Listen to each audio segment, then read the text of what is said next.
보면 여호와의 말씀이 요나에게 두 번째로 임하였다. 여기 두 번째라는 표현이 나옵니다. 그래서 오늘 제목을 두 번째 전도 명령, 두 번째 전도 명령이라고 본문을 정했습니다. 우리가 지난 주일에는 하나님의 전도에서 배웠습니다. 범죄한 아담에게 하나님께서 찾아오셔서 그를 사랑하시는 마음으로 불러주셨고 또 그에게 여인의 후손이 뱀의 머리를 상하게 해주실 것을 말씀하셨습니다. 그리고 보면 하나님의 전도의 핵심적인 두 요소는 하나는 사랑이고 또 하나는 복음입니다. 이 사랑과 복음이 없어서는 결코 올바른 전도라고 할 수가 없습니다. 오늘 이 시간에는 이 요나가 이 두 번째 하나님의 명령대로 순종하여 전도를 하는데 이 전도에 사랑이라는 것이 얼마나 소중한 것인가 라는 것을 살펴보려고 합니다. 자, 이 사랑, 이 하나님께서는 요나에게 니느웨로 가서 외치라는 전도 명령이 이 요나서 1장 1절에서 임하였습니다. 이 니느웨라는 성은 아주 큰 성읍이고 주전 3,000년 전 지금부터 세워진 그런 고대의 성읍입니다. 그리고 요나 때에는 그 니느웨는 아수르라고 하는 초강대국의 수도였습니다. 이스라엘 백성 입장에서 아수르라고 하는 나라 별로 그렇게 탐탁치 않은 그런 나라입니다. 그런데 하나님께서는 요나에게 아수르의 수도인 니느웨에 가갖고 전도하라 이렇게 말씀하셨는데 요나는 썩 내키지 않는 그런 일이었습니다. 무슨 전도 자체가 힘들어서라기보다는 못마땅한 사람들에게 하나님의 말씀을 전한다는 것, 그리고 그들이 이 요나의 말을 듣고 회개함으로 하나님의 진노를 피한다는 것, 피압박 민족인 이스라엘 백성으로서 요나 입장에서는 별로 그렇게 좋게 여겨지지 않는 그런 일이었습니다. 그러나 그럴지라도 하나님께서는 요나에게 니느웨로 가갖고 하나님의 말씀을 외치라는 것이었습니다. 하나님의 전도 명령은 이미 1장에 있었지만 요나는 그 명령에 대해서 불순종하고 도망갔습니다. 그래서 그 전도는 결국은 이루어지지 못했습니다. 그러나 하나님께서는 거기서 그만두시지 아니하시고 다시 그를 돌이켜 회개시켜서 3장에서 두 번째로 그에게 전도 명령을 내리셨습니다. 그리고 이 두 번째 전도 명령에 대하여 요나는 순종하였고 그 순종의 결과 대성공의 열매를 맺게 되었습니다. 그래서 오늘 요나서 3장의 두 번째 전도 명령은 어떤 의미를 담고 있는가? 그 의미가 무엇인지를 이 시간 두 가지로 살펴보려고 합니다. 자, 두 번째 전도 명령의 의미의 첫 번째는요, 실패자에 대한 하나님의 명령입니다. 실패자에 대한 하나님의 명령, 하나님의 사랑, 실패자에 대한 하나님의 사랑. 이 말씀은 비록 요나가 첫 번째 전도 명령에 대해서 실패하고 제대로 감당하지 못했지만 하나님은 그러한 요나를 버리지 아니하시고 끝까지 사랑하셔서 그에게 두 번째로 다시 이와 같은 명령을 내리셨다는 것입니다. 명령 내리신 것이 천만다행이죠. 만약에 명령을 내리시지 않고 그냥 너는 불순종했으니까 너랑 나랑은 끝이다, 이게 아니고 하나님은 불순종했던 실패자였던 요나를 끝까지 사랑하셔서 그로 하여금 다시금 그 전도 사명을 감당하도록 명령을 내리신 것입니다. 자, 그 상황이 어떤 것인가? 먼저 요나서 1장 1절 2절을 제가 보겠습니다. 1장 1절 2절입니다. 여호와의 말씀이 아미떼의 아들 요나에게 임하셨다. 너는 일어나 저 큰 성읍 니느웨로 가서 그 성읍을 향하여 외쳐라. 그들의 악행이 내 앞에까지 올라왔기 때문이다. 자, 하나님의 전도 명령이 먼저 요나에게 임하였는데 이제 3장에서 또 그 명령이 임하였습니다. 3장 1절 2절 다 같이 합독하십니다. 1절 2절 시작. 여호와의 말씀이 요나에게 두 번째로 임하셨다. 너는 일어나 저 큰 성읍 니느웨로 가서 내가 너에게 말한 것을 그 성읍을 향하여 외쳐라. 자, 여기 1장의 말씀과 3장의 말씀을 잘 보면 그 말씀이 거의 같습니다. 원어적으로도 거의 같고 번역으로도 약간의 차이가 있을 뿐이지 거의 같습니다. 다만 한 가지 틀린 사항은 두 번째로 그에게 임했다는 것입니다. 이 두 번째라는 단어가 들어가 있습니다. 자, 1장에서 전도 명령이 있었을 때에 요나는 자기는 이스라엘 백성이라고 하는 우월감 때문에 또는 그 아수르라는 나라의 그 니느웨 백성들에 대한 그 멸시, 그들을 멸시하는 마음 때문에 그는 전도하지 않았습니다. 우상이나 섬기는 저 이방 사람들에게 내가 뭐하러 가가지고 복음을 전해서 저들로 하나님의 진노를 피하게 할 필요가 있겠느냐, 이런 우월감과 멸시감 때문에 그는 전도하지 않았습니다. 그는 또 이 니느웨에 가서 외치라 하는 그 하나님의 말씀을 잘 보니까 하나님이 왜 나로 하여금 니느웨로 가게 하셨을까? 아마도 하나님은 긍휼과 자비가 풍성하시기 때문에 내가 가서 저들에게 이 복음을 외친다고 하면 저들이 회개할 것이고 회개하면 하나님은 그들을 용서해 주실 것이다, 이렇게 생각을 했습니다. 그리고 왜 용서해 주시는가? 저들이 잘못했으면 그대로 징벌하셔가지고 아예 이 지상에서 쓸어버려야 옳지 왜 저들을 용서해 주시려고 하시는가? 라고 하는 생각을 알고 있었기 때문에 그는 일부러 하나님의 말씀에 순종하지 않았던 것입니다. 이러한 저의 설명은 제가 추측으로 말씀을 드리는 것이 아니고 요나서 4장 1절 2절에 보면 요나는 이미 그것을 알고 있었습니다. 요나서 4장 1절 2절 한번 읽어봐 주세요.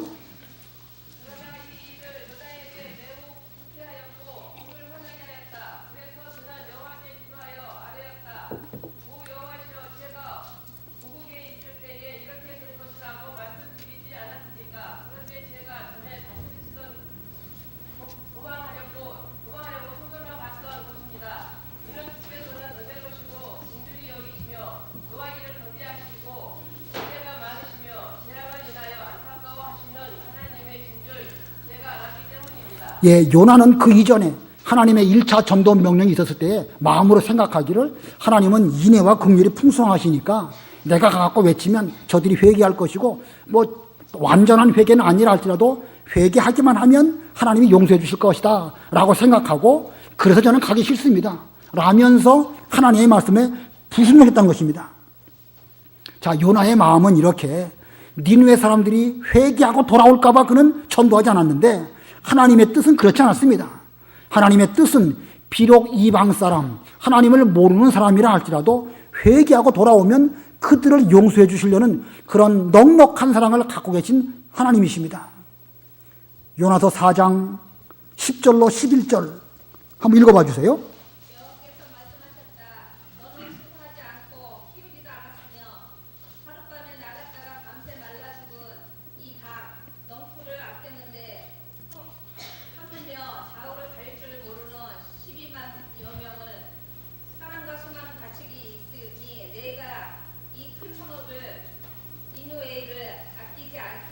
예, 하나님께서는 니느웨를 보실 때에 거기에 12만여 명이나 되는 사람이 있었고 또 가축들도 많이 있었습니다. 근데 그 사람들은 좌우를 분별할 줄은 몰라요. 어느 것이 옳은지 어느 것이 그른지 그것도 모르는 무지몽매한 그들이기 때문에 하나님의 선자를 보내서 그들로 일깨워서 그들로 회개케 하시려는 이런 사랑을 갖고 계셨던 것입니다. 근데 요나는 이러한 하나님의 사랑을 깨닫지 못하였기 때문에 1차 전도 명령에 대해서 불순종하는 실패자가 되고 말았던 것입니다. 자, 그러고 보면 요나가 하나님의 명령에 대해서 불순종한 그런 이유가 어디에 있는가? 두 가지를 말한다고 하면 이방 사람을 사랑하지 않았고 두 번째는 하나님의 사랑을 깨닫지 못했기 때문에 그런 것입니다. 자, 믿지 않는 이방 사람이라고 해서 요나는 무시하고 사랑하지 않았고 하나님의 사랑이 얼마나 크고 놀라운지를 깨닫지 못했기 때문에 그는 전도하지 못했던 것입니다. 한마디로 말하면 사랑이 없는 것이고 사랑에 대해서 무지했기 때문에 요나는 하나님의 명령을 순종하지 못했습니다. 자, 요나의 마음가짐이 이러하니까 그는 명령을 제대로 순종하지 못했고 그래서 그는 하나님의 얼굴을 피하여 다시스로 도망하려고 다시스행 배를 타게 되었습니다. 다시스라고 하는 도시는 그 지중해 서쪽 끝, 지금으로 말하면 스페인 남단에 있는 그 지브롤터 해협 그 근처에 있는 큰 도시입니다. 그러므로 이 팔레스타인에서부터 거기까지 가는 배를 탔다는 것은 동쪽 끝에서 서쪽 끝으로 도망가는 것입니다. 자, 여러분 만약에 요나가 그 다시스로 가가지고 거기서 잘 도착하여서 내내 거기서 살았다고 한다면 그의 삶은 어떠했을까요? 그의 남은 삶은 평안했겠습니까? 여호와의 얼굴을 볼 일도 없고 전도하라고 하는 그런 말씀도 없을 것이고 뭐 하나님의 간섭도 없으니까 편안했지 않았을까? 편안했겠습니까? 결코 그럴 수가 없었습니다. 하나님을 떠난 인간은 비참할 수밖에 없습니다. 더군다나 요나는 하나님을 알고 섬기는 선지자입니다. 그러니 거기 가서 비록 하나님의 간섭을 받지 않는다 할지라도 그는 하나님을 예배한다든가 또 말씀을 본다든가 기도한다든가 그런 생활마저도 그만둘 수는 없었을 것입니다. 그런데 그가 다시스에 가가지고 전에는 불순종하고 떠나왔는데 다시 하나님께 기도하고 예배를 드리고 말씀을 본다. 그게 뭐 은혜가 되겠습니까? 감동이 있겠습니까? 무슨 영적 기쁨을 하나님이 주시겠습니까? 이건 찬송을 불러도 찬송가가 아니고 말씀을 봐도 위로를 못 받고 그런 삶을 일생 살다가 그런 비참하게 죽을 수밖에 없는 그런 상태가 되었을 것입니다. 하나님께서는 니느웨에 있는 12만 여명을 사랑하셨지만 그보다 더 큰 사랑을 요나에게 베풀어 주셔서 비록 도망간 요나였지만 그를 끝까지 사랑해 주신 하나님이십니다. 하나님은 사랑하셨기 때문에 그로 하여금 풍랑을 만나게 해주셨습니다. 하나님은 사랑하셨기 때문에 그를 바닷물 가운데 던져지도록 하셨습니다. 하나님은 그를 사랑하셨기 때문에 큰 물고기를 준비하셔서 그 요나를 삼키도록 하셨고 요나는 그 물고기 뱃속 가운데에서 간절한 회개 기도를 한 것입니다. 성경 전체를 놓고 볼 때에 요나가 물고기 뱃속에서 한 그 기도만큼 절절한 기도, 간절한 회개, 그런 기도는 아마 성경 어디에도 없지 않을까 생각이 듭니다. 이와 같은 것은 하나님이 그를 사랑하셔서 돌이켜서 그를 끝까지 사랑하시고 또 하나님의 일을 맡기시려는 이런 사랑을 그에게 베풀어 주신 것입니다. 여러분 한번 하나님의 사랑에 대해서 한번 비교해 보시기 바랍니다.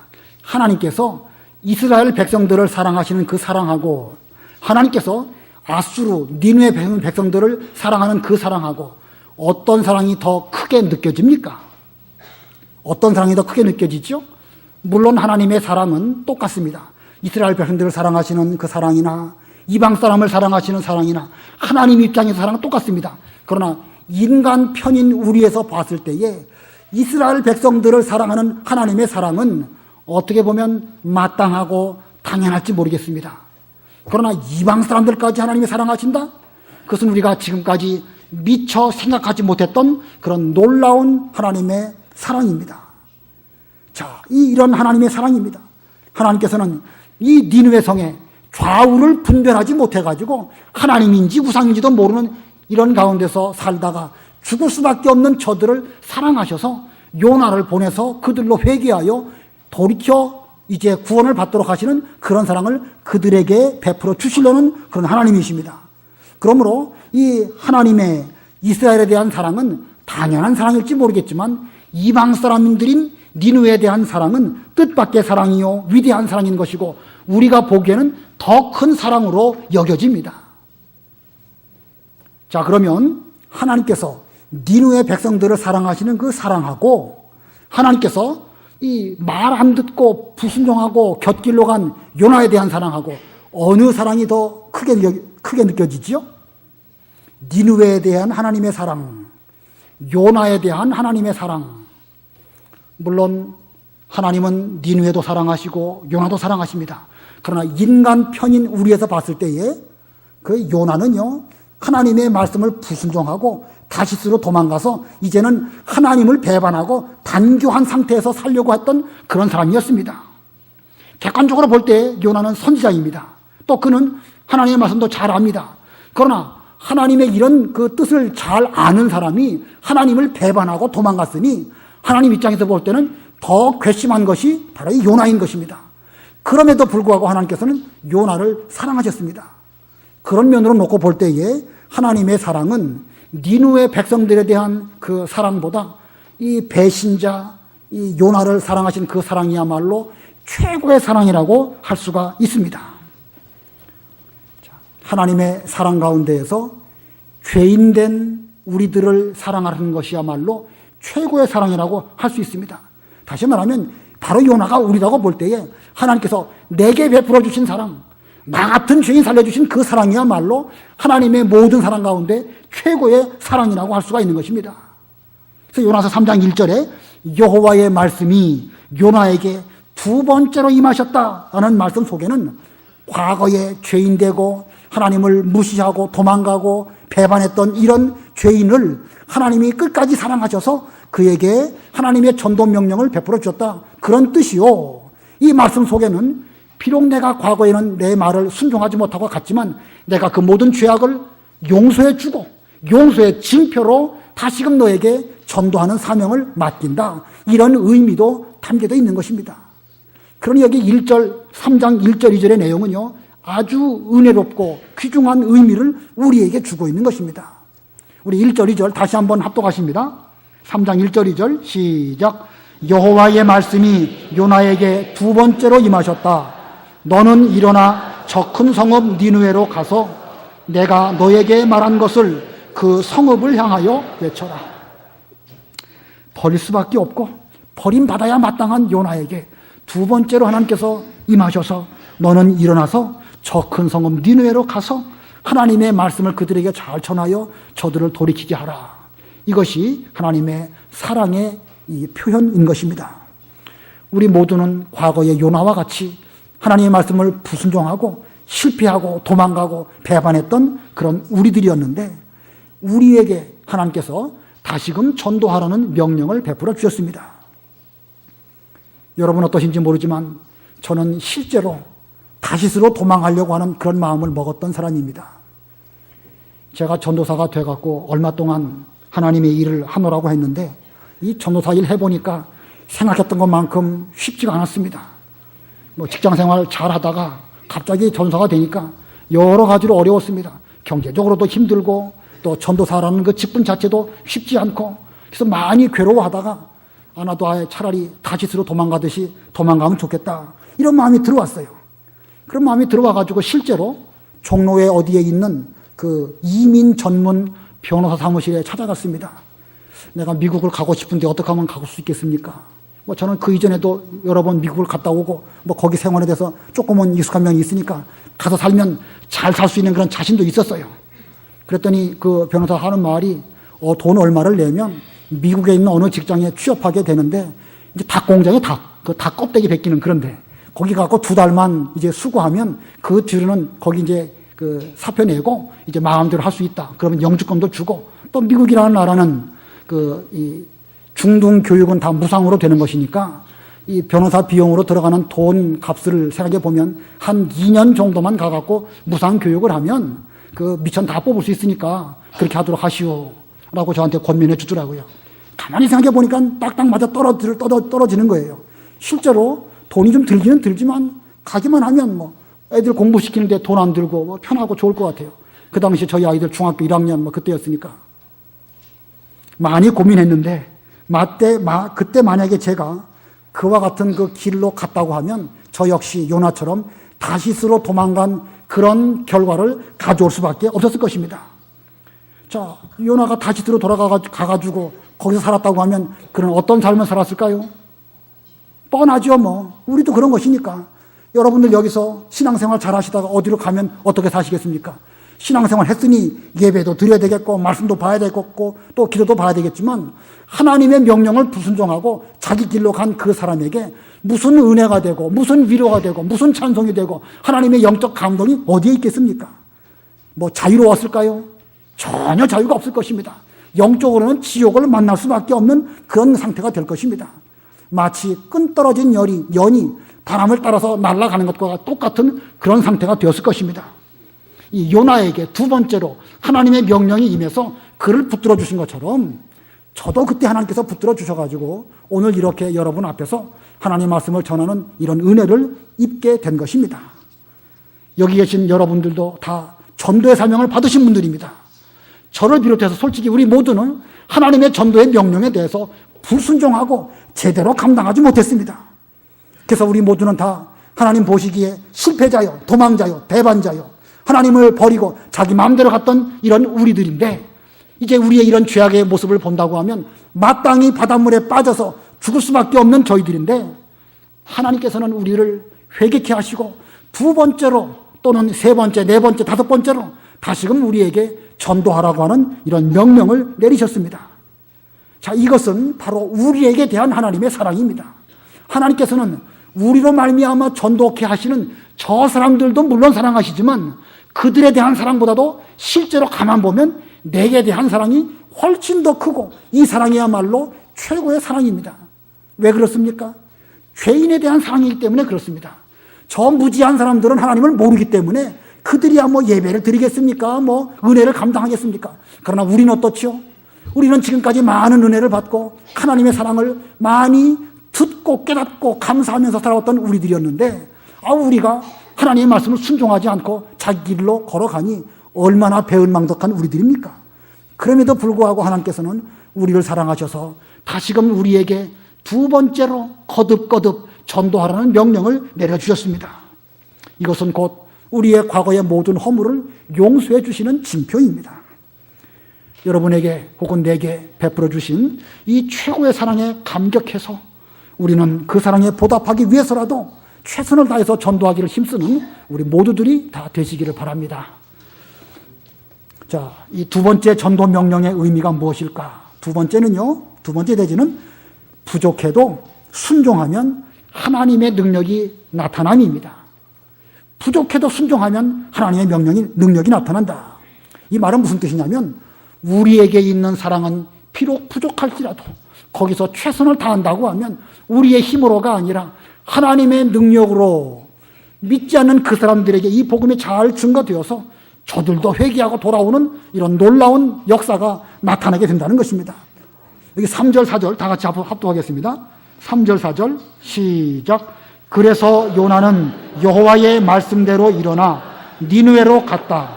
니느웨는 사흘이나 걸어야 하는 매우 큰 성읍이었다.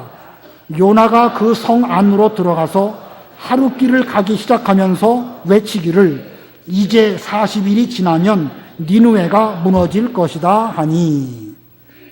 자, 요나는 하나님의 명령에 순종해서 여호와의 말씀대로 일어나 니느웨로 갔습니다. 근데 그 니느웨는 사흘길이나 걸리는 큰 성읍이라고 했습니다. 여기서 말하는 사흘길이라는 말은 그 니느웨 성을 한 바퀴를 도는데 사흘 정도나 걸리는 그런 큰 성이다라고 하는 뜻입니다. 이 성이 얼마나 큰 성일까요? 여러분, 이 서울 외곽에 이 성곽이 있죠? 동대문에서부터 성북동 그 산 올라가고 인왕산 쪽으로 해서 서대문 쪽으로 해서 그리고 남대문 쪽으로 해서 동대문까지 옛날 한양 성곽이 있었는데 그 성곽을 한 바퀴 도는데 얼마나 걸리겠죠?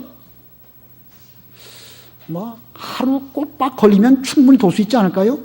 제 생각에는 하루 꼬박이면 될 것 같습니다. 그런데 지금부터 5,000년 전이에요. 요나 때로 친다고 하면 한 3,700년 전 지금부터 그 시대의 니느웨 성이 사흘길을 걸어서 가야 할 그런 정도 규모의 성입니다. 상당히 큰 성이죠. 그리고 아까 읽었지만 그 성에는 좌우를 분별하지 못하는 12만여 명의 사람들이 있다. 여기 12만여 명이라는 것은 남자 장정을 일컫는 숫자입니다. 그러므로 전 인구를 말한다고 하면 좋게 60만 명은 더 되는 그런 정도의 성읍이라고 할 수가 있습니다. 그러니까 이 고대로 말한다고 하면 상당히 큰 성읍입니다. 근데 요나는 그 성 안으로 들어가면서 하루 길을 가기 시작하면서 이제 40일이 지나면 이 성이 무너질 것이다 라는 하나님의 말씀을 외쳤습니다. 자, 왜 사흘길 걸어가야 되는 그 성을 하루 길을 가면서 외쳤다라고 말하고 있을까? 이 요나가 전도를 하긴 하는데 달갑지 못하니까 마지 못해서 사흘길 다 가지 아니하고 하루만 가고 전도했다 그런 뜻일까? 성경학자 중에는 본문을 그렇게 해석하는 사람들도 물론 있습니다. 그러나 대부분의 학자들은 그렇게 하지 않습니다. 본문 4절을 다시 보면은요, 요나가 그 성 안으로 들어가서 하루 길을 가기 시작하면서 외치기를, 자, 이 말은 무슨 뜻이냐면 전도를 시작하는 처음부터 그는 적극적으로 하나님의 심판이 이 성에 있으니까 회개하세요 라고 하는 말을 처음부터 힘있게 외쳤다는 그런 뜻입니다. 자, 이거 보면 3장의 요나의 외침은 1장의 요나의 태도하고는 완전히 다른 것입니다. 전에는 그 사명에 순종하지 못하고 도망갔지만 여기 이 3장에서 전도할 때는요, 그는 그 사명 앞에서 최선을 다하여 충실한 그런 전도를 했던 것입니다. 그리고 그는 단호하게 그리고 간결하게 40일이 지나면 이 성읍이 멸망할 것이다 라고 하는 외침을 외친 것입니다. 자, 이 요나의 외침, 그 요나의 입장에서는 최선을 다한 전도입니다. 그러면 요나는 최선을 다해서 전도했는데 그의 전도는 조금 더 흠이 없는 완전한 전도라고 할 수 있겠는가? 꼭 그런 건 아니에요. 이 요나서 4장을 보면 요나는 자기가 그 니느웨 성에 전도한 뒤에 그 뒤로 하나님의 심판이 임해가지고 이 성이 어떻게 무너질까? 저 못마땅한 니느웨 성 사람들이 어떻게 진노를 당할까라고 하는 것을 잘 지켜보려고 이제 동편 언덕에 올라가가지고 니느웨 성을 살펴보고 있었습니다. 그 말씀이 요나서 4장 5절에 나옵니다. 한번 읽어보세요. 4장 5절.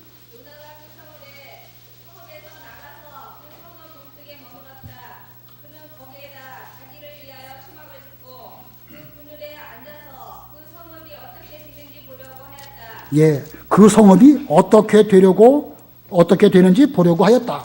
성이 지금 무너지기를 바라는 것입니까? 안 무너지기를 바라는 것입니까? 무너지기를 바라는 거죠. 자, 요나의 이런 마음보가 이게 좋은 마음이에요? 나쁜 마음이에요? 나쁜 마음이죠. 여전히 사랑하는 마음이 없습니다. 그는 최선을 다해서 전도를 하긴 했지만 그의 마음속에는 하나님의 사랑에 이르는 그런 정도의 사랑이 부족하다는 말이에요. 물론 인간의 사랑이 아무리 노력한들 어떻게 하나님의 사랑에까지 이룰 수 있겠습니까? 그러나 이 요나의 전도 태도를 보면 사랑하는 마음이 여전히 결여되어져 있기 때문에 그의 마음 속에는 이 니느웨 성이 빨리 무너져가지고 저 불의한 사람들이 쫄딱 멸망하기를 바라는 그런 마음으로 동편 언덕에 올라가가지고 초막을 짓고 지금 니느웨 성을 바라보고 있는 이런 그 요나의 마음 상태인 것입니다.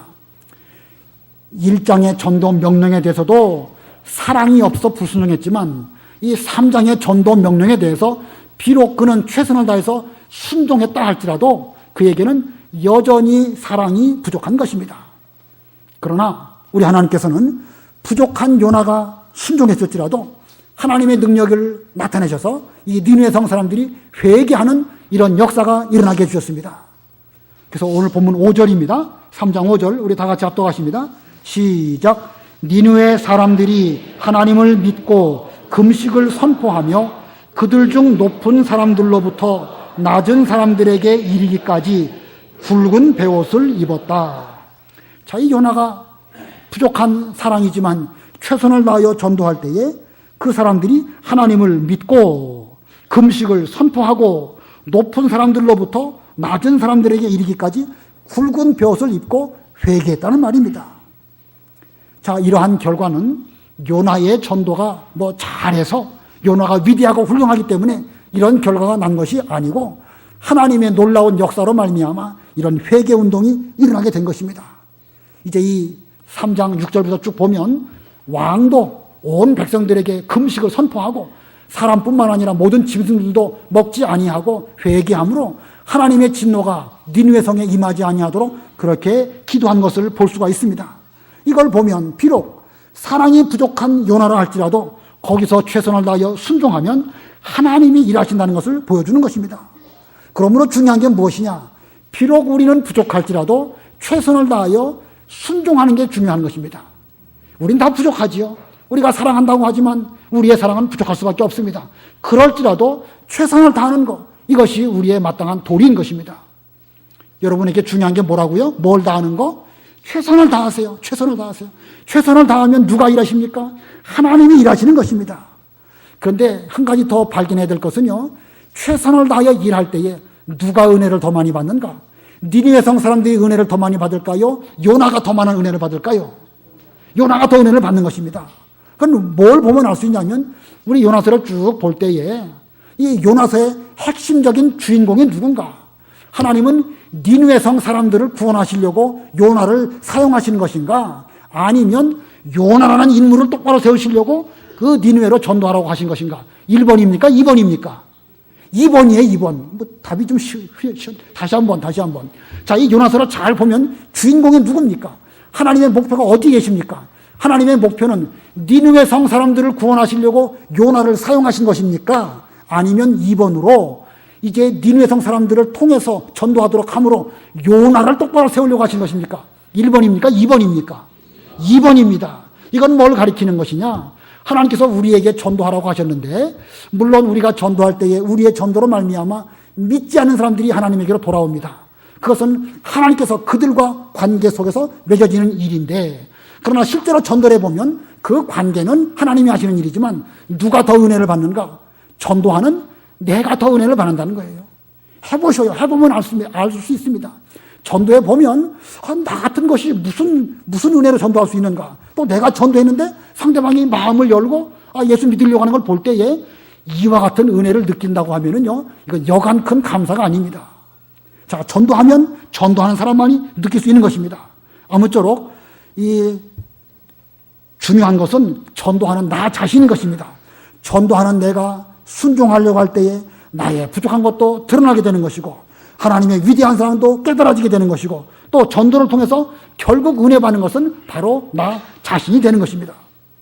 여러분들도 또는 저도 다 요나처럼 부족하지만, 부족한 가운데에서 하나님의 은혜에 감사해서 과거에는 전도 못했지만 이제 실패자에 대한 하나님의 용서가 우리에게 임했으니까 두 번째 전도 명령에 대해서 우리는 최선을 다하여 순종하는 그런 여러분이 되시기를 바랍니다. 그래서 하나님의 위대한 사랑을 전도를 통해서 많이 깨닫고, 그로 말미암아 점점 더 우리의 사랑이 높아지고 커지는 그런 은혜를 입으시기를 바랍니다. 우리 교회적으로 이제 4월달, 5월달 전도의 기간을 두고 전도하려고 합니다. 자, 이 전도 기간 동안 우리가 최선을 다해서 전도하면 하나님께서는 부족한 우리를 통하여 하나님의 일을 이루시고, 그렇게 해서 우리 교회가 더욱더 부흥되고 발전하는 이런 은혜를 입게 될 것입니다.